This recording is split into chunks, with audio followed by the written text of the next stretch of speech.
हाँ जी, तो नमस्कार भी सभी को। कैसे हो सारे?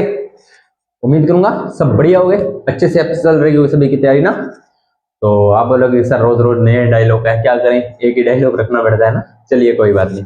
अपना टॉपिक चल रहा था अम्ल, क्षार और लवण, जिसमें अपने अम्लों के बारे में इंट्रोडक्शन पढ़ लिया था और अम्लों के वर्गीकरण विभाजन पढ़ लिया था। तो जिसमें हमने कार्बनिक अम्ल और अकार्बनिक अम्लों के बारे में डिस्कस कर लिया था। तो मैंने आपको एक होमवर्क बोला था कि मैंने तो 5-6 अम्ल लिखाए थे कि ये अम्ल इसमें पाया जाता है, ये अम्ल इसमें पाया जाता है। आप भी एक दो कमेंट सेक्शन में डालिए ताकि आपकी तैयारी भी हो, जो वीडियो देख रहे हैं उनकी तैयारी भी हो, और हाँ मुझे भी कुछ नया सीखने को मिले, क्योंकि मैं जो आपको पढ़ाता हूँ उससे मुझे भी बहुत कुछ सीखने को मिलता है, जिसका फायदा मैं आपको बता चुका हूँ, है ना। कि मैं आपका एक बच्चे ने क्वेश्चन किया था कि सर आपको यूट्यूब से क्या मिलता है, आप यूट्यूब पे क्यों पढ़ाते हो। तो मुझे सीखने को बहुत कुछ मिलता है और इंसान को हमेशा सीखते रहना चाहिए। कहीं से भी कुछ भी सीखने को मिले अच्छी चीज, वो सीख लो, बस सीखी हुई चीज कभी बेकार नहीं जाती। तो अपने वर्गीकरण पढ़ रहे थे, तो उसमें आज हम बात करेंगे प्रबलता के आधार पर। देखो, प्रबलता यानी कि अम्ल, कौन सा अम्ल प्रबल होता है या कौन सा अम्ल सॉरी भाई, कौन सा अम्ल प्रबल होता है और कौन सा अम्ल दुर्बल होता है, इसकी अगर थोड़ी सी बात करें तो कैसे पता चलेगा कि सर आपको कैसे पता कि ये अम्ल प्रबल है, ये दुर्बल अम्ल है। तो अपने ये पता कर सकते हैं भाई। देखो कैसे पता करेंगे। तो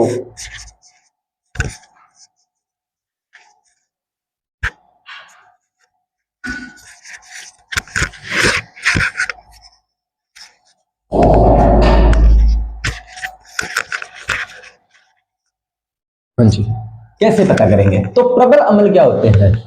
तो प्रबल अम्ल की क्या खास बात है, जलीय विलयन में, यानी कि जलीय विलयन में वो पूर्णतः आयनित हो जाएंगे। पूर्णतः आयनित, ये शब्द ध्यान रखना है, क्या रखना है, पूर्णतः आयनित, यानी कि पूर्ण रूप से आयनित हो जाएंगे, यानी कि पूर्ण रूप से वो H पॉजिटिव और यानी कि पॉजिटिव और नेगेटिव में टूट जाएंगे। किसमें टूट जाएंगे, पूर्णतः पॉजिटिव में और नेगेटिव में। यानी कि जब वो जल में उसको तोड़ेंगे, जलीय विलयन में उसको तोड़ेंगे, तो उसका H धनायन और ऋणायन पूर्ण रूप से टूटेंगे। अगर ऐसा आपने को प्राप्त हो, वो कैसा होगा, वो आपका प्रबल अम्ल होगा। सर और क्या खास बात है, अधिक मात्रा में H पॉजिटिव आयन देंगे। जलीय विलयन हमने पीछे पढ़ा था ना कि जलीय विलयन में H पॉजिटिव आयन देते हैं आर्हेनियस के सिद्धांत के अनुसार। तो अगर कोई अम्ल है, अगर कोई अम्ल है वो जलीय विलयन में अधिक मात्रा में, यानी कि बहुत अधिक मात्रा में आपको H पॉजिटिव आयन दे रहे हैं, हाइड्रोजन प्लस आयन आपको दे रहे हैं, वो आपका कौन सा अम्ल होगा, वो होगा सर हमारा प्रबल अम्ल। क्या खास बात है, जलीय विलयन में पूर्ण रूप से आयनित हो जाएंगे, और पूर्ण रूप से आयनित होंगे तो सीधी सी बात है भी पॉजिटिव जलीय विलयन में H पॉजिटिव आयन की मात्रा ज्यादा होगी, बस। तो सर इसके एग्जांपल वही 2-4 एग्जांपल याद कर लो भाई। HCl क्या नाम होता है, हाइड्रोक्लोरिक अम्ल, कोई बताने वाली बात नहीं है। H2SO4 बहुत बार बता चुका हूं। H2SO4 क्या होता है, सल्फ्यूरिक एसिड होता है, अम्लों का राजा, रसायनों का राजा ना। HNO3 यानी कि नाइट्रिक अम्ल। चलिए, प्रबल अम्ल की दो बातें समझ में आ गई, बिल्कुल आ गई होंगी। अगला है हमारा दुर्बल अम्ल। दुर्बल अम्ल नाम से ही चल रहा है, दुर्बल है बेचारा, है ना, दुर्बल, समझ रहे हो, है ना। चलिए, तो जलीय विलयन में आंशिक रूप से आयनित होते हैं। आंशिक रूप से यानी कि बहुत थोड़ी मात्रा में, बहुत ही थोड़ी मात्रा में वो जलीय विलयन में आयनित होते हैं, यानी कि बहुत कम मात्रा में H पॉजिटिव आयन और नेगेटिव आयन, यानी कि ऋणायन और धनायन बहुत ही कम मात्रा में वो जलीय विलयन में बनाते हैं। तो सीधी सी बात है भाई, कम रूप से टूटेंगे तो वो बेचारे कमजोर ही होंगे, है ना। तो जलीय विलयन में आंशिक रूप से आयनित होते हैं कौन से, दुर्बल अम्ल। और क्या खास बात है सर इनकी, वही कम मात्रा में H आयन देते हैं। जलीय विलयन में अगर H आयनों की, H पॉजिटिव आयनों की बात करें तो उनकी मात्रा क्या होगी, बहुत ही कम। प्रबल में मात्रा अधिक, दुर्बल में मात्रा कम। प्रबल में पूर्णतः आयनित और दुर्बल में आंशिक रूप से आयनित, बस दो बातें याद रखो। एग्जाम्पल वही है, सिट्रिक अम्ल हो गया, लैक्टिक अम्ल हो गया और एसिटिक अम्ल हो गया। एसिटिक अम्ल का मैंने आपको करवाया था ना, वही CH3COOH को जब तोड़ते हैं तो ये CH3COO नेगेटिव प्लस H, ठीक है, इस तरह से ये टूटते हैं। तो ये आपका कौन सा अम्ल हो गया, दुर्बल अम्ल, क्योंकि ये जलीय विलयन में पूर्ण रूप से आयनित नहीं होते, जलीय विलयन में पूर्ण रूप से आयनित नहीं होते। अब कोई बोलेगा कि सर ये इससे ये हाइड्रोजन क्यों नहीं निकला, ये हाइड्रोजन CH3 वाला हाइड्रोजन क्यों नहीं निकला? जब इसको तोड़ते हैं तो CH3COO नेगेटिव H, सर ये निकलना चाहिए था, क्योंकि ये कार्बन से पूर्णतः बंधित होता है। कार्बन की जो बंध बनाने की क्षमता होती है वो सर्वाधिक होती है। कार्बन की जो बंध बनाने की क्षमता होती है ना, कार्बन की 4 संयोजकताएं होती है चारों तरफ बंध में, ये बंध बहुत ही स्ट्रॉन्ग बनता है, जो जल्दी से नहीं टूटता, और ये बंध होता है वो जल्दी से टूट जाता है, इसलिए ये हाइड्रोजन बाहर निकलता है। और दूसरी बात, आपने कार्बनिक रसायन में देखा होगा, कार्बन की लंबी से लंबी आप चेन बना सकते हो, लंबी से लंबी चेन बना सकते हो इसी वजह से। ठीक है, चलिए, वैसे IUPAC करेंगे तो इसमें आपको करवा दूंगा मैं ये ऐसा क्यों होता है, अभी फिलहाल आपके नॉलेज के लिए बता दीजिए। चलिए, अगला है प्रबलता के आधार पर हो गया। अगला है आपका जल में अम्ल की मात्रा के आधार पर, कि जल में अम्ल की मात्रा कितनी है उसके आधार पर, जल में अम्ल की मात्रा कितनी है, कि जल में अम्ल कितनी मात्रा में घुला हुआ है, कम घुला हुआ है या ज्यादा घुला हुआ है, उसी के आधार पर नाम दे दिया। तो पहला है आपका तनु, नाम से पता लग रहा है, जलीय विलयन में अम्ल की मात्रा या सांद्रता कम होती है। अगर जलीय विलयन में आप अम्ल की मात्रा कम रखोगे तो वो कैसा हो जाएगा, तनु हो जाएगा, है ना। जैसे बागड़ी में कहावत है कि छा और राड़गो के बदानो, छा में जितो जितो पानी मिलाते जाओगा बित्ती बित्ती बात छाप बनती जाएगी। तो आप उसमें चीज नोटिस करना, जब आप छाछ में पानी मिलाते जाओ, शुरू में वो छाछ गाढ़ी होगी, आप उसमें पानी मिला रहे हो तो छाछ क्या होती जाएगी, वो पतली होती जाएगी, तनु होती जाएगी। क्या होती जाएगी, तनु होती जाएगी। वही चीज यहाँ पे कर रहा है। अधिक जलीय विलयन में अम्ल की मात्रा या सांद्रता क्या होती है, कम। सांद्रता का वैसे एक दिन मैंने आपको बताया था कि गाढ़ापन होता है इसका मतलब। तो अगर अम्ल जल में कम मात्रा में है तो अम्ल कैसा होगा आपका, तनु अम्ल होगा। तो दूसरी बात क्या है, जल अधिक व अम्ल कम। सांद्र में क्या है, वही जलीय विलयन में अम्ल की मात्रा या सांद्रता आपकी अधिक होगी तो वो होगा आपका सांद्र। क्या होगा, सांद्र। जलीय विलयन में अम्ल की मात्रा अधिक तो क्या होगा, वो आपका सांद्र। क्लियर। अगर सीधी सी बात है, अगर कोई चीज पतली है तो वो तनु है, अगर कोई चीज गाढ़ी है वो आपकी क्या है, सांद्र है। क्लियर। उम्मीद करता हूं ये बात समझ में आ गई होगी। तनु और सांद्र का मतलब यही होता है, जलीय विलयन में अम्ल की मात्रा कम होती है तो वो आपका तनु अम्ल होता है, और जलीय विलयन में अम्ल की मात्रा ज्यादा होती है तो वो आपका सांद्र होता है। वर्गीकरण, अम्लों का वर्गीकरण है ऑक्सी अम्ल। पहला है आपका ऑक्सी अम्ल। तो ऑक्सी अम्ल क्या होता है, नाम से पता चला, ऑक्सी का मतलब ऑक्सीजन, ऑक्सी का मतलब ऑक्सीजन, और अम्ल में आपको पता है हाइड्रोजन होता ही है। ऑक्सी अम्ल क्या होता है, स्क्रीनशॉट लीजिए इसका, फिर अपने इसके बारे में आगे विचार करते हैं। हाँ जी, हो गया स्क्रीनशॉट। तो अपने बात कर रहे थे ऑक्सी अम्ल, यानी कि वे अम्ल होते हैं जिनमें ऑक्सी, नाम से पता चला ऑक्सीजन, और अम्ल में आपको पता है हाइड्रोजन होता ही है। तो जिन अम्लों में H2, ध्यान देना प्यारे बच्चों, क्या बोला, H2 और O2, यानी कि हाइड्रोजन और ऑक्सीजन दोनों उपस्थित होते हैं, तो वे अम्ल आपके क्या कहलाते हैं, वे अम्ल आपके कहलाते हैं जी ऑक्सी अम्ल कहलाते हैं। नाम से पता चल रहा है, तो मुझे नहीं लगता आपको कोई परेशानी आई होगी। यहां तक इतने में कोई याद करने वाली, कोई क्वेश्चन उठने वाला यहां से अभी तक नहीं है। ठीक है, ऑक्सी अम्ल वाला थोड़ा सा इंपॉर्टेंट हो सकता है कि जिन अम्लों में हाइड्रोजन और ऑक्सीजन दोनों होते हैं तो उसको बोलते हैं ऑक्सी अम्ल। एग्जांपल आपको बताइए, H2SO4 में हाइड्रोजन भी है और ऑक्सीजन भी है, HNO2 में H भी है और आपका O2 भी है, H2PO4, ये देखो ध्यान से, PO4, H2PO4 सूत्र लिखो, क्योंकि ये सूत्र पहली बार आया है। आप नई क्लास देख रहे हो तो सूत्र आपको लिखने से याद होंगे। H2PO4 आपका सूत्र होता है प्यारे बच्चों फॉस्फोरिक अम्ल। कौन से, फॉस्फोरिक अम्ल। कौन सा अम्ल प्यारे बच्चों, फॉस्फोरिक अम्ल। फॉस्फोरिक अम्ल आपका सूत्र होता है। अब देखो यहां पर वापस आओ थोड़ा सा, HNO3 मैंने आपको बताया था नाइट्रिक अम्ल। कौन सा अम्ल प्यारे बच्चों, नाइट्रिक अम्ल।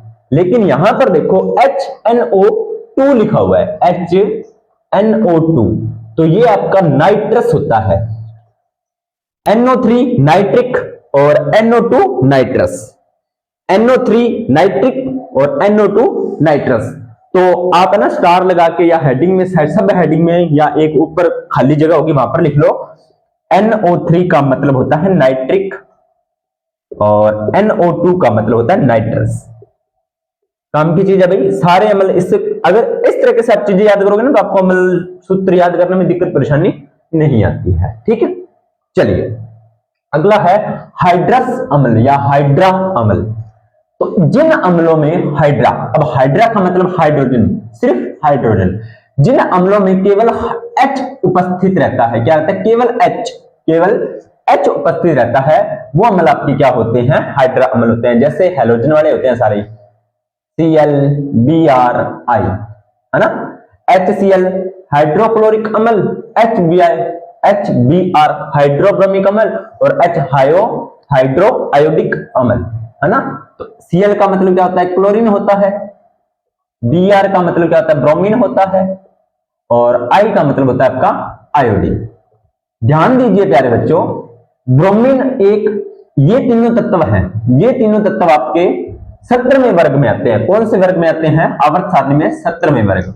और 17वें वर्ग को प्यारे बच्चों बोला जाता है हैलोजन। क्या बोला जाता है, हैलोजन बोला जाता है। क्या बोला जाता है, हैलोजन बोला जाता है। ध्यान से देखना, भी एक बार फिर रिवाइज करवा रहा हूं फटाफट। क्या है कि प्रबलता के आधार पर अम्ल कितने प्रकार के होते हैं, प्रबलता के आधार पर अम्ल होते हैं जी हमारे 2 प्रकार के। कितने प्रकार के होते हैं प्यारे बच्चों, 2 प्रकार के होते हैं। कौन कौन से, प्रबल अम्ल और दुर्बल अम्ल। प्रबल अम्ल कौन से होते हैं, प्रबल अम्ल वे होते हैं जो जल में पूर्णतः आयनित हो जाते हैं और अधिक मात्रा में H पॉजिटिव आयन देते हैं, जैसे HCl, H2SO4, HNO3। और दुर्बल अम्ल की बात करें तो वो अम्ल होते हैं जो जलीय विलयन में आंशिक रूप से आयनित होते हैं, जैसे कि सिट्रिक अम्ल हो गया, आपका एसिटिक अम्ल हो गया, आपका लैक्टिक अम्ल हो गया। और इसके बाद में देखें तो ये H पॉजिटिव आयन होते हैं, वो कम मात्रा में देते हैं। उसके बाद में अपना देखें तो जल में विलीयता, जल में घुलनशीलता। तो अगर कोई अम्ल जल में कम मात्रा में घुल रहा है वो तनु अम्ल, और ज्यादा मात्रा में है वो सांद्र अम्ल हो गया। उसके बाद में देखें तो ऑक्सी अम्ल क्या होते हैं, ऑक्सी अम्ल वे अम्ल होते हैं जिनमें हाइड्रोजन और ऑक्सीजन दोनों उपस्थित होंगे, तो वो ऑक्सी अम्ल हो जाएंगे। H2SO4 हो गया, HNO2 हो गया, H2PO4 हो गया, तो दोनों में और H दोनों आ रहे हैं। तीसरा हाइड्रा, हाइड्रा में केवल H होगा, जिसमें ध्यान से देखो तो HCl, HBr और HBI।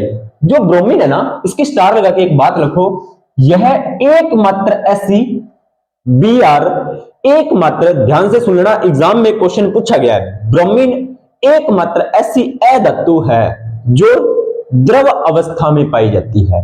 कौन सी अवस्था में पाई जाती है, एस। अब देखो क्वेश्चन आता है एग्जाम में, पारा तो सभी ने रख रखा, एकमात्र धातु जो द्रव अवस्था में पाई जाती है, पारा मरकरी। लेकिन अब वो एग्जाम का ट्रेंड बदल गया है, तो वो थोड़ा सा क्वेश्चन अधातु से बना देता है कई बार। तो ब्रोमीन होती है जो द्रव अवस्था में पाई जाती है। यह क्वेश्चन पूछा गया था अभी हाल ही में, कुछ ही समय पहले जेल प्रहरी का एग्जाम हुआ था ना, उसमें यह क्वेश्चन पूछा था। ठीक है, ब्रोमीन। चलिए, मुख्य सिद्धांत है अम्लों से लेकर, क्या है, ब्रांस्टेड व लोरी सिद्धांत।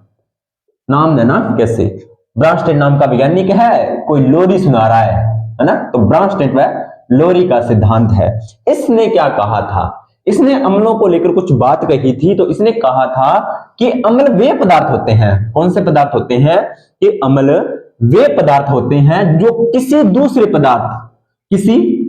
पदार्थ को क्या करते हैं, प्रोटॉन प्रदान करने की क्षमता रखते हैं। यानी कि प्रोटॉन दान करने की क्षमता, प्रोटॉन दान करेंगे, साथ के साथ इलेक्ट्रॉन ग्रहण करेंगे। तो अम्ल कौन होते हैं, जो प्रोटॉन तो दान करते हैं और इलेक्ट्रॉन ग्रहण करते हैं। तो प्रोटॉन दान करने की जो क्षमता रखते हैं वो आपके होते हैं अम्ल। अर्थात अम्ल से जब H पॉजिटिव क्या होते हैं, प्रोटॉन होते हैं, तो ये बचा हुआ नेगेटिव भाग होती है आपका क्षार की तरह व्यवहार करता है। किसकी तरह व्यवहार करता है, क्षार की तरह। अब एसिटिक अम्ल से H पॉजिटिव निकला तो ये बचा हुआ भाग आपका क्षार की तरह व्यवहार करेगा। H2O में ये अम्ल की तरह व्यवहार करता है और ये क्षार की तरह व्यवहार करता है। क्लियर, चलिए इसके बाद में आगे देखें तो लिपिंग इलेक्ट्रॉनिक सिद्धांत, लिपिंग का इलेक्ट्रॉनीय सिद्धांत। ये लिपिंग का इलेक्ट्रॉनीय सिद्धांत क्या है, लिपिंग का इलेक्ट्रॉनीय सिद्धांत क्या है, वही अम्ल वे पदार्थ होते हैं जो इलेक्ट्रॉन का एक निर्जम युग्म स्वीकार करते हैं, यानी कि इलेक्ट्रॉन ग्रहण करते हैं। बस ब्रांस्टेड ने तो बोला कि प्रोटॉन दान करेंगे और लिपिंग ने बोल दिया कि इलेक्ट्रॉन ग्रहण करेंगे, बस कुछ नहीं याद करना। तो देखो यहां से ये समीकरण बनाई हुई है, Ca का मतलब calcium oxide, CaO calcium oxide का जब SO3 पॉजिटिव के साथ अभिक्रिया करवाते हैं तो CaSO4 कैल्शियम सल्फेट बन जाता है। क्या बन जाता है, CaSO4 यानी कि कैल्शियम सल्फेट। Calcium sulphate. तो SO4 को आप सल्फेट कह सकते हो, ठीक है। तो ये C आपको पता है पॉजिटिव होता है इस पर 2 और इस पर 2 नेगेटिव होते हैं। ध्यान से देखोगे तो जब इसकी विक्रिया करवाते हैं, यहां पर S3 है, यहां पर क्या है S3 जो पूर्णतः इसके साथ जुड़ा हुआ है। इधर ये इसने ऑक्सीजन का 2 इलेक्ट्रॉन और ग्रहण कर लिए तो SO4 बना दिया। तो सभी धनायन लुईस क्षार होते हैं, सभी धनायन लुईस क्षार होते हैं। ये बात भी आपको थोड़ी सी ध्यान में होनी चाहिए। इसमें याद करने योग्य मुझे नहीं लगता कोई आपको परेशानी हुई होगी। क्वेश्चन कहां से आएगा वो बता देता हूं। तो क्वेश्चन, पहला क्वेश्चन तो ये बनता है कि आपका ऑक्सीजन अम्ल क्या होते हैं, ठीक है।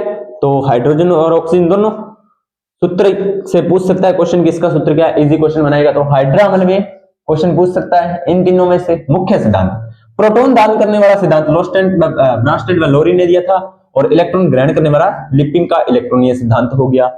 3 और 3 ही क्वेश्चन है भैया। मुझे जहां तक इस पूरी स्लाइड में से 3 क्वेश्चन मिलते हैं। तो इस क्लास को देख लेना, फिर भी कोई चीज नहीं समझ में आए तो कमेंट सेक्शन में आप मेरे से पूछ लेना। और अगली क्लास अपनी रहेगी अम्लों के उपयोग, और अगली क्लास में अम्ल हो जाएंगे अपने कंप्लीट। फिर देखते हैं अगला टॉपिक क्षार और लवण। इस तरह से अपनी 6-7 क्लासें बनेंगी और कंप्लीट आरामदारी से हो जाएगा, कोई आपको दिक्कत परेशानी होने वाली नहीं है। तो इस क्लास को लाइक करना, शेयर करना, कमेंट करना, ज्यादा से ज्यादा इस चैनल को सब्सक्राइब करना। देखा करोगे वीडियो, क्योंकि एग्जाम नजदीक आ रहे हैं। एग्जाम क्या आ रहे हैं? नजदीक आ रहे हैं, ठीक है। वो कहते हैं ना कि बंधे हुए दिन तो बहुत जल्दी आ जाते हैं, तो ध्यान रखो भाई। चलो मिलते हैं नेक्स्ट वीडियो के अंदर, ज्यादा बातें न करते हुए। और कमेंट सेक्शन में कुछ खास रिप्लाई आ नहीं रहा है बच्चों का, पर देखो भी मेरा काम है मेहनत करना, मैं मेहनत कर रहा हूं। अगर कोई एक बच्चा भी देख रहा है उसका सिलेक्शन होता है तो मेरा पढ़ाया बेकार नहीं है। बाकी आपकी मर्जी, एज योर चॉइस। मिलते हैं नेक्स्ट वीडियो के अंदर, तब तक धन्यवाद।